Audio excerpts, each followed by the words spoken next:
حضرت شیخ الحدیث زکریا نور اللہ مرقدہ اپنی کتاب مشہور کتاب فضائل اعمال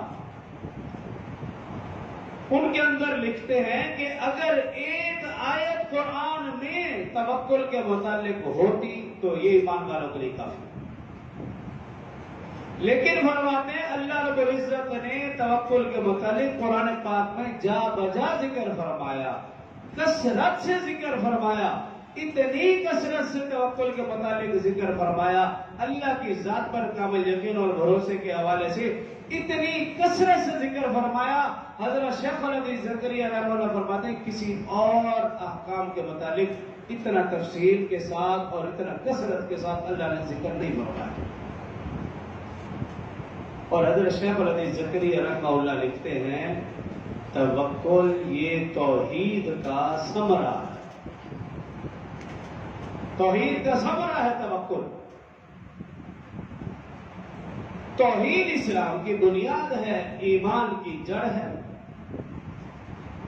اور فرماتے ہیں کہ جو شخص توحید میں پختہ ہوگا اس کے اعمال درست ہوں گے۔ اور ایک جگہ لکھتے ہیں کہ جس کے اعمال، فرماتے ہیں اعمال اسی کے درست ہوں گے جس کا جو توحید میں پکا، توکل میں پکا۔ اگر توحید میں کمزور، تمام اعمال کمزور، تمام عقائد کمزور، اس کا کوئی عمل اللہ کو قبول نہیں، اس کا کوئی عقیدہ قبول نہیں، کیوں؟ توحید میں کمزوری ہے، توکل میں کمزوری ہے۔ اور حضرت شیخ الحدیث زکریا رحمہ اللہ لکھتے ہیں اللہ رب العزت نے سب سے بڑا انعام متوکلین کے لیے رکھا ہے، اور اللہ نے قرآن میں اس کا ذکر فرمایا ان اللہ یحب المتوکلین۔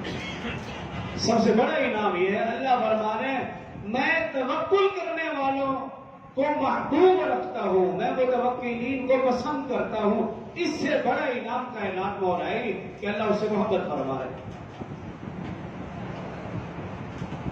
تو توکل، اللہ کی ذات پر کامل یقین اور بھروسہ، یہ سارے اعمال کا مجموعہ، پورے کے پورے ایمان کا مجموعہ۔